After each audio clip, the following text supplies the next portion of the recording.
Maybe I shouldn't have hit that one. Órale, Cholo Truck, los tres chingones, boxing shots to all the chingones y chingonas. So, want to talk just a little bit, man, just a little bit. Won't be on here too long, but want to talk a little bit about this whole thing that has been going around for quite a while now. Okay, it's not that new, but it's been going around for a minute or two, and that is weight bullying, right? It's like, oh man, you know what? This person shouldn't be fighting in this weight class, Holmes. Uh, we see it. We see it numerous of times. Okay, where somebody makes a certain weight, and then come fight night, they go ahead and they're freaking 30 pounds heavier. It's like, damn, the heck is going on here, right? It's like, shouldn't you just move up? And I've noticed that a lot of people that say weight bullying, I notice is they're usually doing it, or they're usually saying it about fighters that they don't really like too much. Not to say that's all the time, right? And I could see bias, we all see bias in boxing. It's a thing. But I like to uh I like to keep it fair game. And you can go so many ways with this weight bullying thing, right? You can go like, hey, once upon a time they used to weigh in the day of. We should go and do that. And then it's like, well, you know what? Can't really do that because what if the person doesn't make the weight? Then what? You cancel the fight right then and there, as opposed to the day before where you could go ahead and plan a little something to save the card if needed. Doesn't mean that the card's going to be saved. Sometimes the whole card has to be scrapped, depending on what you have on the other card, depending if you have some sort of good backup to fill in. But and now the wins before, you know, it's used for promotional reasons. It's used to sell the fight for the next day, which is cool. Look, to be honest with everybody, man, um, just for show, just for show, I like the fact that the weigh-ins are the day before. Just for show. Just as a fan to get me pumped up for the fight the next day. I like the fact that it's the day before. Now, if they switch it to same day weigh-ins, which I don't think they're going to, I'm not gonna have a big issue with it. I'm not gonna protest it or anything like that. But it'll be like, okay, fine, so be it. Then a lot of guys will actually fight in their actual weight class instead of trying to make a certain weight. And by the way, if you have same day weigh-ins, then you're probably not going to have guys missing weight on the scale as much as you do today, because not many fighters are really going to try to shed so much weight to make a certain weight so they can balloon back up. No, they don't got that time.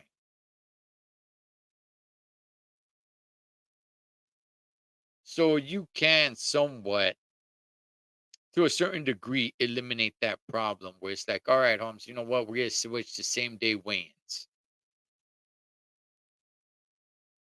I wouldn't mind it, but I'm not an advocate for it either. But same day, I'm sorry, but weight bullying, is it a thing? Is David Benavidez, is he a weight bully? Is Devin Haney, is he a weight bully? To me personally, I believe if you make the weight, so be it, man. Then you made it. If you balloon up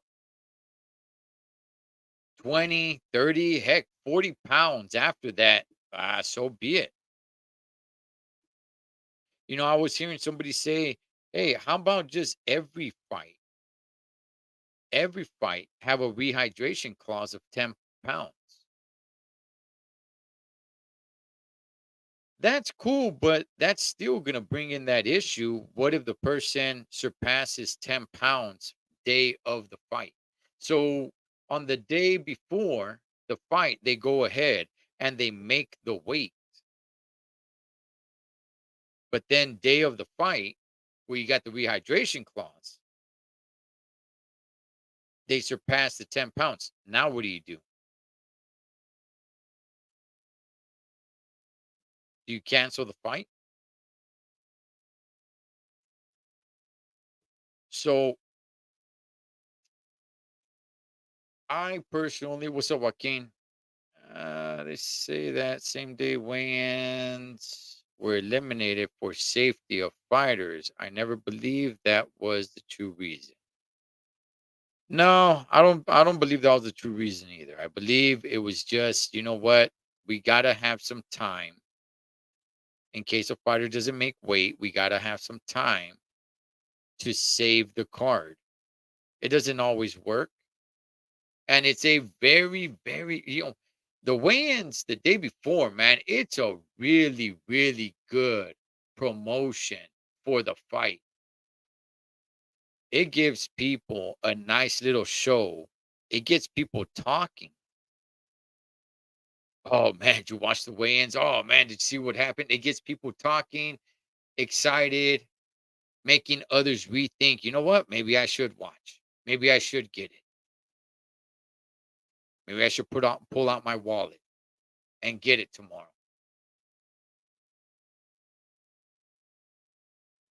But like I was saying, I heard somebody say, "Hey, you know what? That's cool. Let's keep the weigh-ins the day before, and let's have a rehydration clause with every fight, a 10-pound or 15-pound rehydration clause." I I wouldn't mind it. Again, I wouldn't be an advocate for that, but I wouldn't mind it. But then again, man, doesn't that just go back to not making weight the day of the fight? What happens if the guy comes in, if it's a 10-pound rehydration clause, where he comes in 15 pounds, 16 pounds over, then what? What do you do then?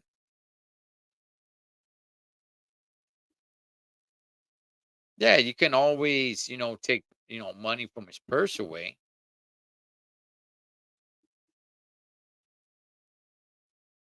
But ultimately, where it's at today, Chingonas, I I don't have an issue with it. I don't, man. I don't really believe in weight bullying. If you make the weight, you make the weight. If you balloon afterwards, hey, so be it. You went ahead and you made the weight. Now, is it unhealthy? Is this gonna affect the fighters later on? Yeah, probably. Because it has the way it is now, it has formed an atmosphere where almost not all, but almost every fighter has to really dehydrate themselves to make a certain weight so they can try to have some sort of advantage, right? But it's like almost every fighter's doing that though. So you kind of got to follow suit for the most part, right? If you're going to fight at a weight class, if you're going to fight at welterweight at 147, and the guy that you're fighting at 147 is going to come into the fight at 170 day of the fight,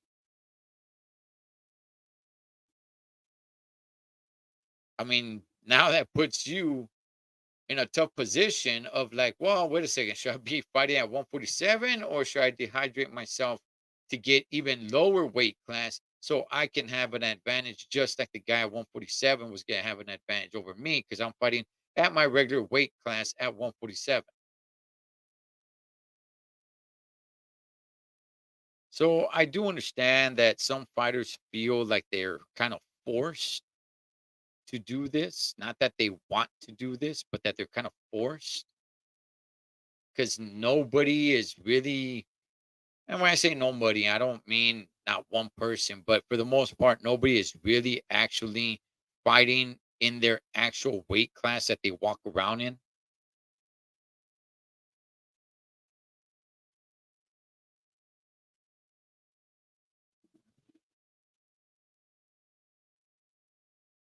Yeah, and you see a lot of you see a lot of that.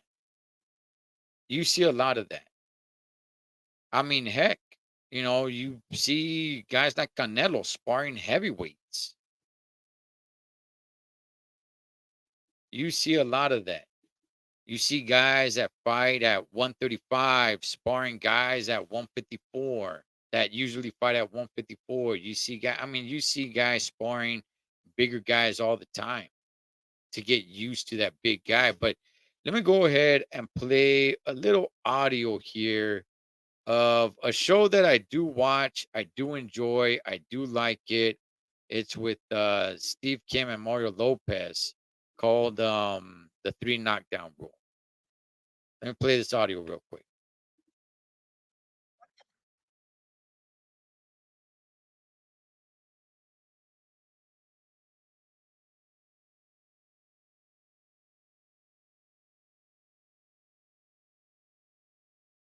Okay, so Mario Lopez, he was in wrestling and he does jujitsu. So he does have to make weight, or he knows what it's like to cut weight.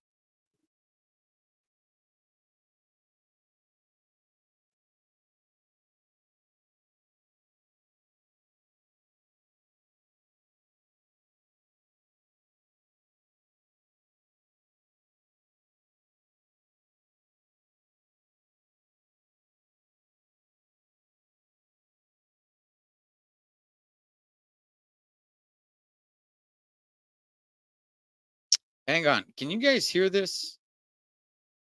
I hope you guys can hear this, man. I'm not sure if you guys can hear it or not.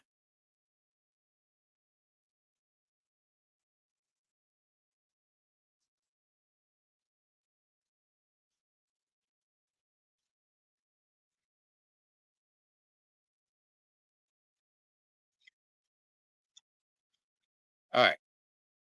Not sure if you guys were able to hear that audio now that I look at it. But anyway, man, look, he was basically saying, look, if you make the weight, you make the weight. And that's basically where I stand on it. I don't like to throw the whole thing around of weight bullying and hey, he's a weight bully. Look, if you're that much bigger than the weight that you're fighting in, something should be said in some sort of praise of discipline that damn, look at this guy, man. He is so disciplined. He's able to, shrink himself down to a certain weight class. I mean, just think about that.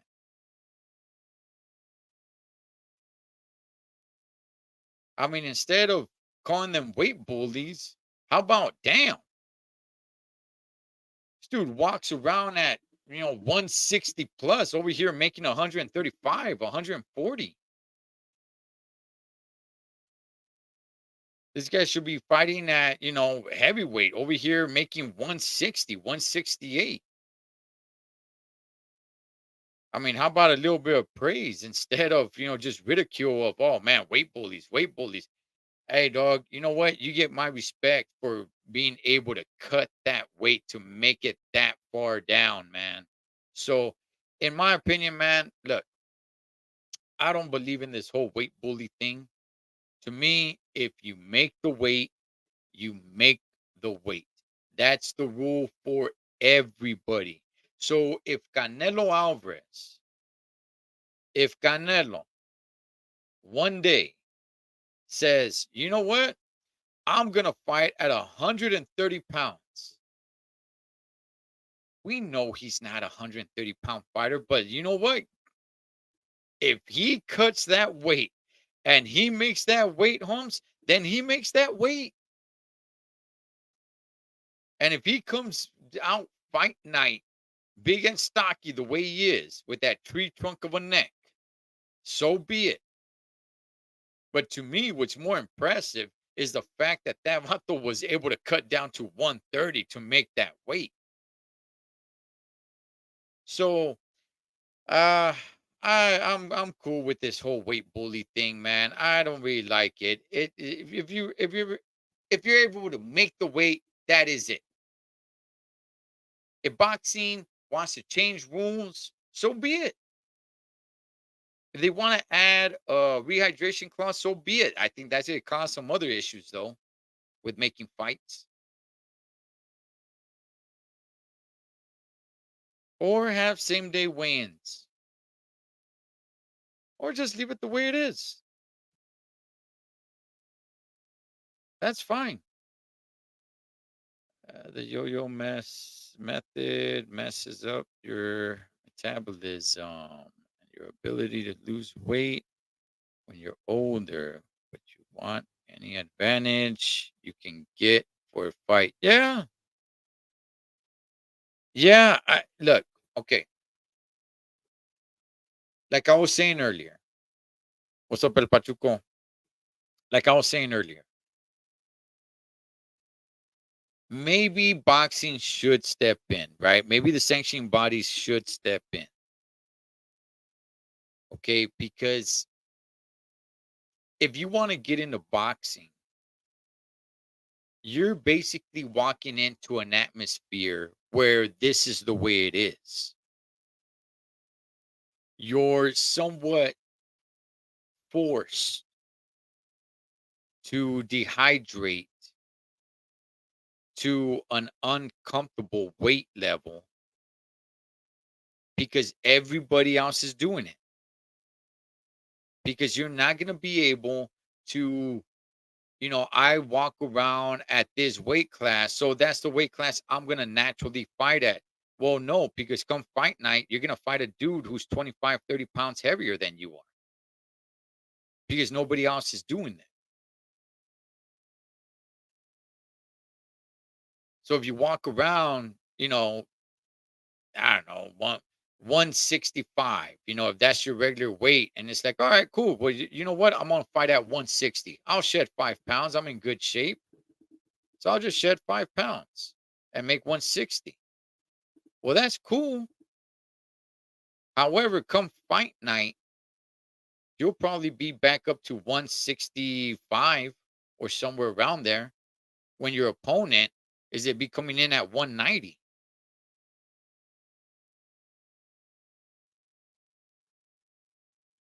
So I do understand the argument of, you know, fighters are somewhat forced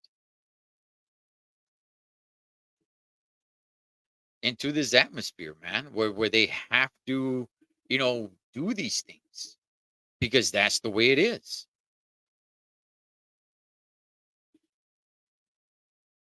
Let's see. The ABC set an after weigh-in limit. You're gonna see a lot of fighters moving up 1 to 2 weight divisions. Like I said, I don't really have too much of an issue the way it is right now. That's cool. That's fine. If you make the weight, you make the weight. But at the same time, it's not like fighters really have that big of a choice either. They're kind of forced to do it because that's what everybody else is doing. Because you don't want to go fight night and fight somebody who's 25, 30 pounds heavier than you are. So if they go ahead, if all the alphabet title sanctioning bodies come in and say, like, okay, you know what? 15-pound weight um rehydration clause. Yeah, then maybe you're gonna have guys fighting more to their weight. What's up, JC? Is that a good thing? Is that a bad thing? I don't know, man. But I think we'll probably, at least at first, at least at first, we're gonna have a lot of problems with some fights getting done.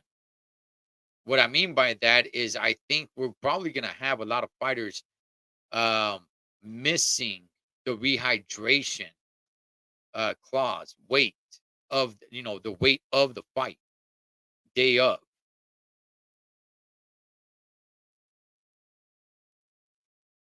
So does anything really need to be done? I mean, if nothing gets done, if nobody does anything, that's cool. I'm fine with it. Again, I don't really have that big of an issue with it. I don't. I just see a lot of people that are making a big issue, and I do understand it. I do understand the issue. I'm not just brushing it off to the side and saying like, come on, just forget about it. No, I do see the issue. I do see the issue. I do agree that if you make the weight, you make the weight. No such thing as a weight bully. I definitely agree with that. I also agree with fighters getting into boxing and they don't really have a choice. This is what they have to do because that's what everybody's doing. So, should the sanctioning body step in? What's up, Anthony? Should the sanctioning body step in and say, like, okay, you know what? We're going to put a rehydration clause or we're going to have you weigh in the day of the fight. Just for me, man, I think that takes away a little bit of the show because I like the weigh-ins the day before. I do.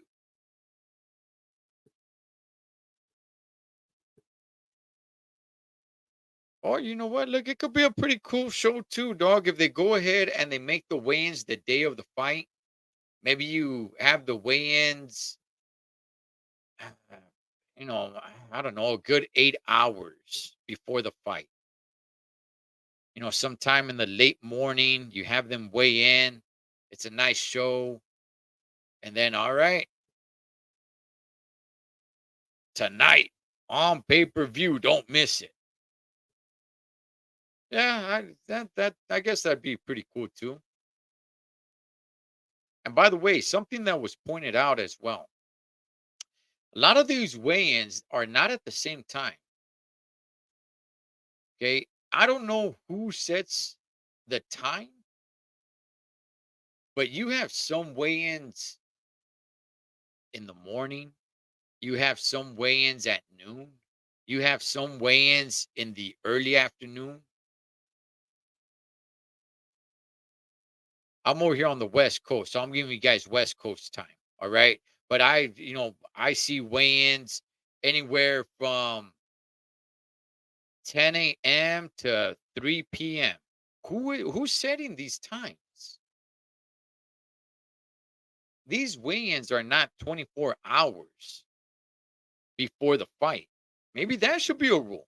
How about that? How about all right, cool, Holmes. You know what? We're gonna have the weigh-ins before, but we're not. I don't know. I don't know who comes up with the times. How come I'm getting weigh-ins from anywhere from 10 to 3 in the afternoon? From 10 in the morning to 3 in the afternoon. Like, okay, can it just be a standard time for everybody? But like I said, it's not even 24 hours. What if they make it 24 hours? What if we have weigh-ins Friday night? If you fight Saturday night, we're having the weigh-ins Friday night on prime time.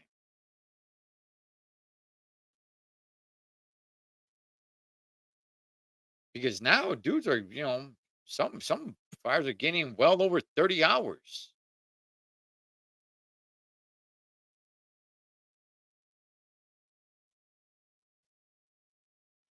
Let's see. Earlier, the better for the fighter. The better for the fighter to rehydrate. Yeah.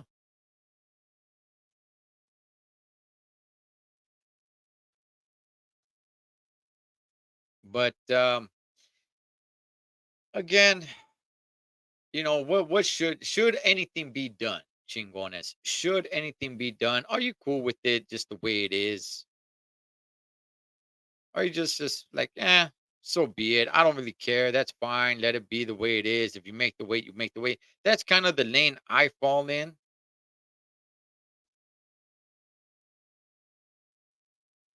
But should the sanctioning body step in and say, like, look, okay, this is not a healthy atmosphere, man, for the fighters, and fighters are being forced into this. So let's go ahead and let's do something about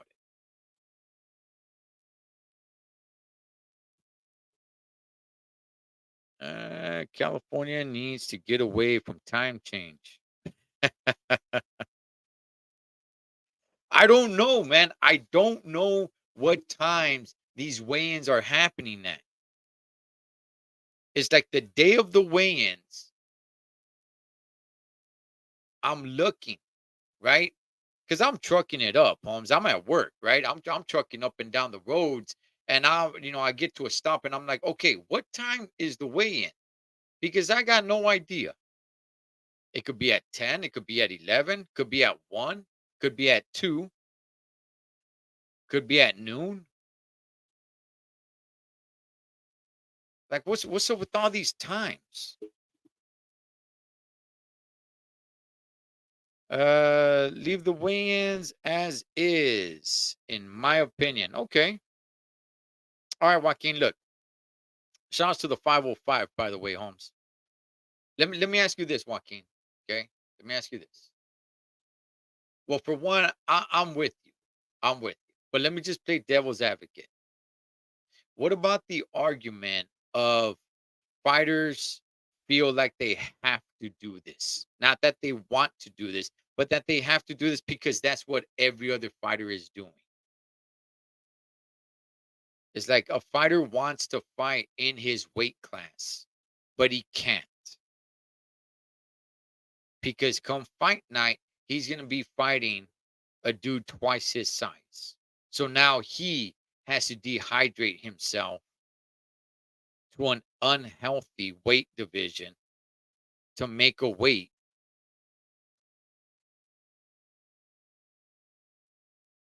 because that's what his opponent's doing. What about that argument?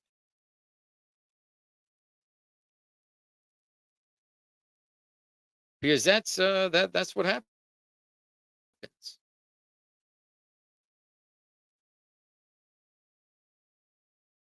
I was this at standard time of when these weigh-ins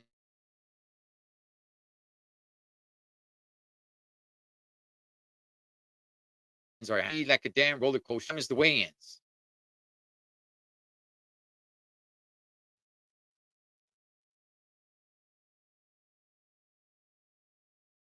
El Pachuca discussing a very important topic in boxing. The weigh-ins are corrupt now. Hmm. Yeah, yeah. I mean, it's like I don't know why there's not a standard time. That I would change. Serio, Holmes. That to me I would change. It's like, hey, no, there's no guessing game. There's no guessing game on what time are the weigh-ins the day before. Nah, Charlotte, dog. We have a standard time. That's the time everybody weighs in.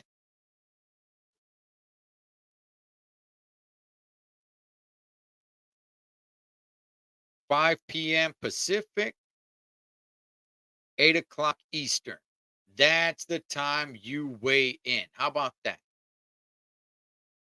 And then the next day, there it is, the fight. But I don't get this whole 10 in the morning or 3 in the afternoon or at noon or at 11 or why what the heck's going on here?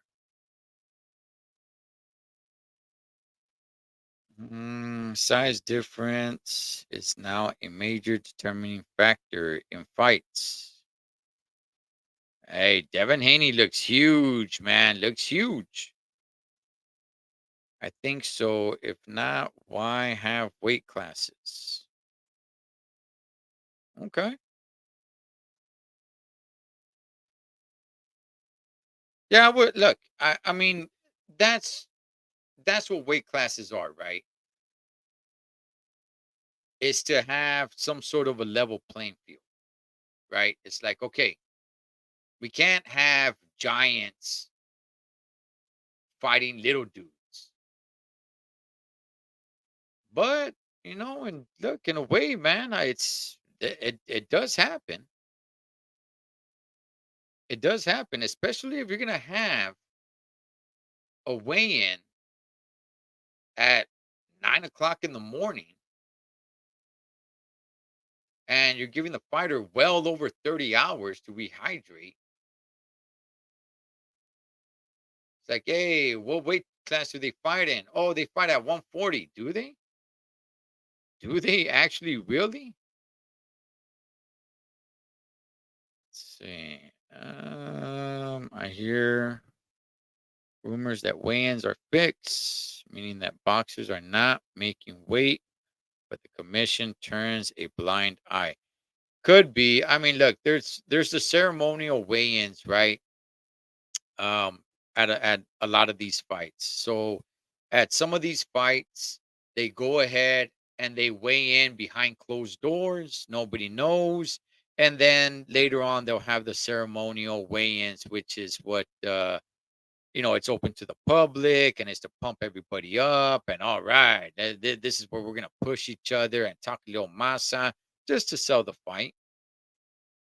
Sometimes a heavier fighter isn't always going to have an advantage. It takes a lot out of a fighter over time. Plus, it's not a secret that a fighter is going to come over his weight in weight. Yeah, no, I agree with you, Joaquin. I agree with you, man. I'm not disagreeing with you, dog. I agree with you.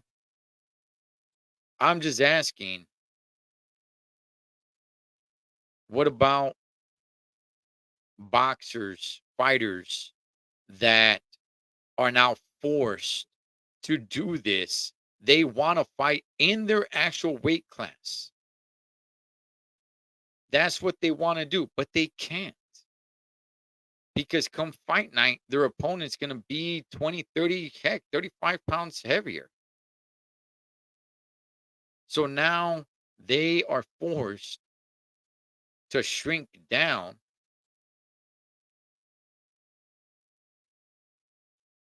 and then come fight night,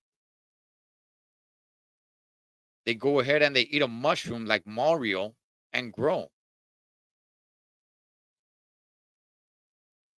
And it's like, nah, man, I don't want to be doing. I want to fight in my actual weight class. But if I do that, I'm gonna be fighting nothing but giants because all the fools in my weight class that I originally want to be fighting in should actually be fighting three weight classes above me.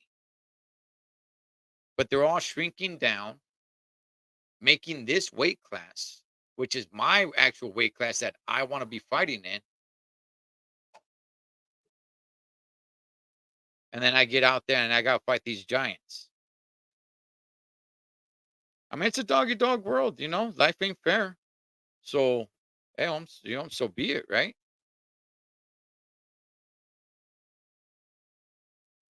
Like I said, I'm not having a problem with it, but I can see their argument. I can definitely see their argument. Yeah, for sure.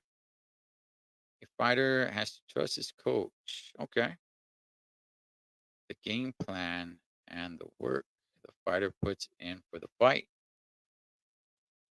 Let's see, that would be a good fight también. Haney versus Benavides.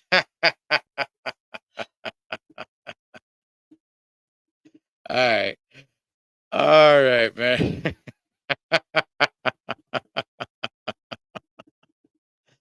All right, man. I'm gonna tap up out of here. Let me see. They should have a limit of how much you can gain after weigh-ins.